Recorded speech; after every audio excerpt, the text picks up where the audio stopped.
In this video, we are going to talk about how to have a perfect glass of wine. So before starting this video, like this video and subscribe to our YouTube channel for future updates. Many people are under the impression that pouring the ideal glass of wine is an easy operation, but the reality is that there are several techniques for pouring wine, each of which may provide a unique and personal experience for the drinker. It doesn't matter whether you're drinking your wine at the end of the day or with supper, either way, you need to check that you are pouring it properly in order to get the maximum enjoyment out of your glass of wine. The following advices are on how to pour the ideal glass of wine can help you wow your visitors, or even simply do it for yourself, with panache. Here are the 8 steps involved in pouring the wine. Number 8. Use a wine aerator or decanter. The process of decanting red wine in an old-fashioned decanter may help bring out the wine's natural flavor and make it taste better. How? Tannins, the component of wine that contributes to its dryness, can be mellowed by the introduction of oxygen during the decanting process.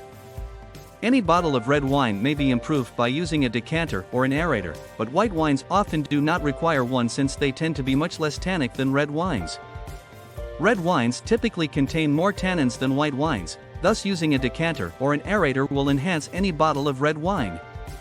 If you are set on using one as a white, you should look for one that has a large amount of exposed surface area. Number 7. Always use a proper glass. Different types of wine need certain glasses to complement their flavor. If you try to use a white wine glass or a red wine glass for anything other than what they were designed for example, you will end up with an awful tasting taste of whatever you pour into them. Always use the appropriate glass. In fact, there are some wines that should never be served in a vessel that isn't the designated glass type. When used for red wines, wine glasses should have a capacity of no more than 13 ounces, 350 milliliters, whereas white wine glasses should have a capacity of 10 to 12 ounces, 300 to 375 milliliters. What is the cause?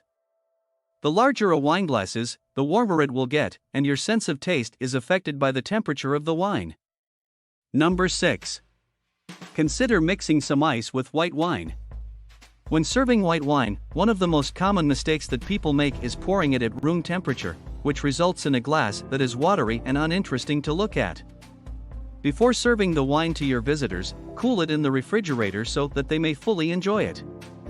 Aim to fill a cocktail shaker with ice cubes to a depth of approximately an inch, then pour them into your glass. The ice cubes will gradually melt over the course of the evening, bringing the temperature of your white wine down without diluting it.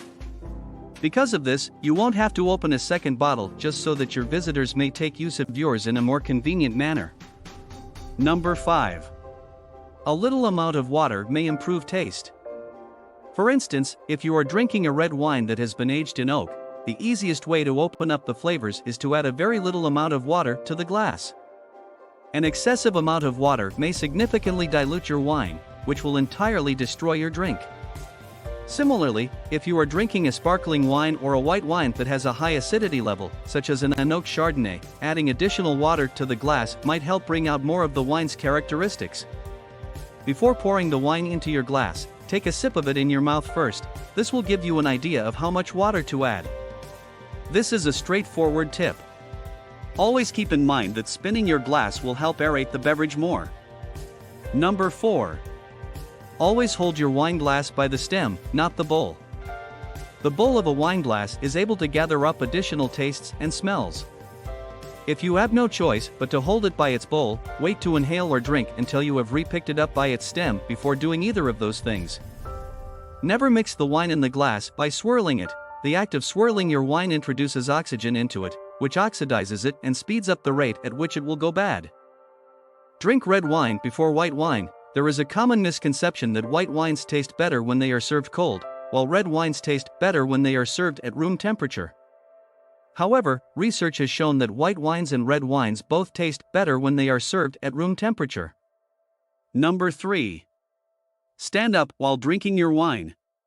In spite of the fact that we would like to think that wine is best enjoyed when sitting in front of a crackling fire with a good book, current research reveals that enjoying your vino while standing could really be helpful. In point of fact, researchers discovered that persons who drank their red wines while standing reported greater blood levels of antioxidants than those who drank their reds while sitting. Antioxidants are connected to heart health and cognitive function.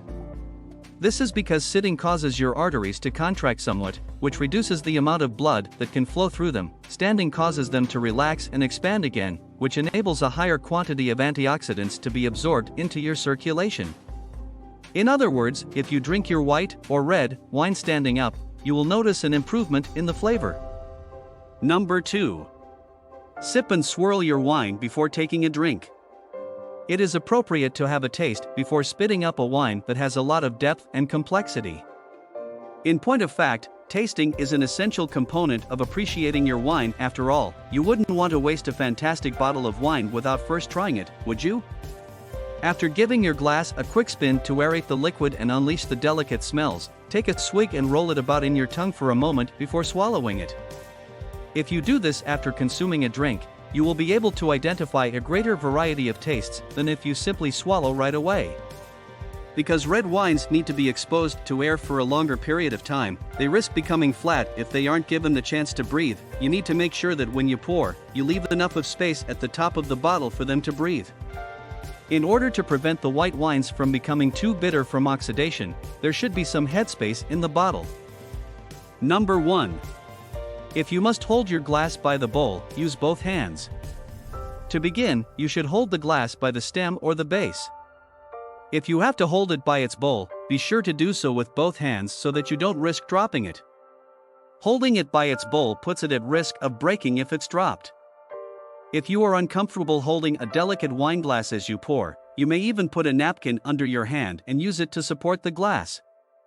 Be cautious not to apply an excessive amount of pressure on one side of your wine glass either. Doing so might cause the glass to crack, resulting in liquid being splattered all over the place. Common mistakes while holding wine glass. Both a lack of cleanliness and excessive heat are among the most typical issues that might arise with glassware. Before you pour anything into your glasses, you need to be sure to give them a thorough washing in warm water and do it as fast as possible. The vast majority of people have the misconception that cold wine should be poured into a glass that has been brought to room temperature. However, although it is possible that this is correct, doing so may not be ideal when drinking a full-bodied red wine. If the temperature of the wine does not fluctuate between the time it was bottled and the time it is consumed, the taste compounds in the wine will be far more likely to remain intact.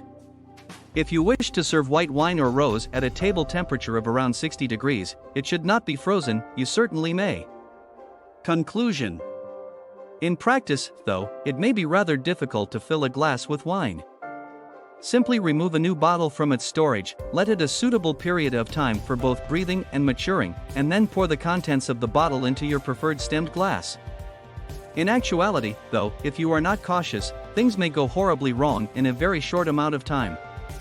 Tannins from extra stems and seeds may be left in your glass when pouring. Sediment from age can build at the bottom of your bottle. Faulty corks can leak bacteria throughout all of the bottles they have come into touch with. There are a lot of other things that may go wrong, but I hope that after reading this article, you will be better able to notice them if they do. What do you think about this video? Do let us know in the comments section below. If you enjoyed this video and want to hear from us again, be sure to hit that subscribe button before you go.